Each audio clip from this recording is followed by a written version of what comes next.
Hi, this instructional video is about changing or converting a decimal to fractions and to percents in any direction. Now, let's look at the part A.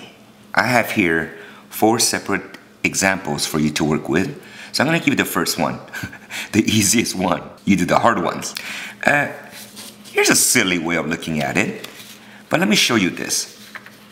When we talk about percents, many students always get confused, and sometimes they do some funky stuff. So here's a simple way of looking at it. Remember what a percent sign looks like? Yeah, that's what it looks like, doesn't it? And so if we want to change a number into a percent, remember that we have to, well, let those 2 little circles remind you that you have to move 2 spaces. And since the percent sign is always after the number, for example, 68%, wherever the decimal is, you have to always move to the right, towards where the percent sign should be. Okay, 2 spaces to the right, where the percent sign is always, on the right side. So, keeping that in mind,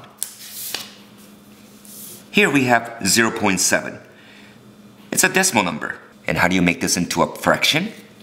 Move this to the right 1, 2. And wherever there's an empty space, put a 0, so it becomes 70%. Ta-da! Why don't you try these 3? So you said, well, that's easy then. Here's a decimal. Move it right.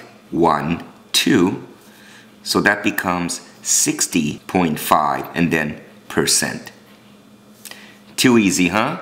Just make sure you don't forget to do that when you're taking a test. Same again, to the right. 1, 2. So you could put that percent sign on the right side, and it's 26. And finally, 1, 2. All those zeros on the left, not necessary. So you end up getting 2%. So now how do you make it into a fraction? So you know how to change a decimal into a percent. So this became a percent from some random number. Now how do you change that into a fraction? Here's what I recommend. Make this back into a decimal. And remember, those are 2 little circles that remind you you have to move it 2 spaces. But now which way do you go? Well, to make it into a percent, you have to go right. To make it unpercent, you go away, left. So that in fact becomes, from here, boing, boing, 2 spaces to the left, so it's 0.65. Well, I know how to do that. Well, the reason why I ask you to do that is because how many decimal places do you see? 1, 2. So that becomes 65 with 1, 2 zeros. Now you have to reduce this as simplest form possible. The common factor between 65 and 100 is of course a 5. So 5 goes into 65 3 times, and 5 goes into 100 0 times. And that is a simplified form of that percent. Why don't you try this one? Okay. So you said from here, you're going away from the percent, 2 spaces. So boing, boing. And so it becomes point with an empty space that's going to be a 0.65. Now here was the tricky part. Now how many decimal places do you see? Well, it is 1, 2, 3. So that becomes 0.65, but 0 is not necessary. So it's 65, but be careful. There were 3 decimal places, so you need one with 3 zeros. It's 65/1000th. Now, of course, there is a common factor between 65 and 1000, just like the first example. The common factor again is 5. So 5 goes into 65. We said last time it was 3 times, but 5 goes into 1000 200 times. And that is a simplified form of that percent in a fraction form. Now, here's a little tricky part. Isn't 12.12 and 3/4% kind of like saying $12 and 3/4, which make up 75 cents? Think money and a lot of things get easier. Now to change that first into a decimal, two little circles tell you to move it away from the percent 2 spaces. So in fact becomes 1275, and there better be a decimal there in front. But now to change that, you go 1275, but how many decimal places? 4. So you need 1 with 1, 2, 3, 4 circles, zeros. Now, I'm sure there is some common factor between 1275 and 10,000. Let's do a little scratch work, shall we? Here we go. 1275 and 10,000. Common factor is 5. Okay? And so 5 goes into 12 2 times, 5 times, 5 times. 5 goes into 10,000, 2000. Again, 5.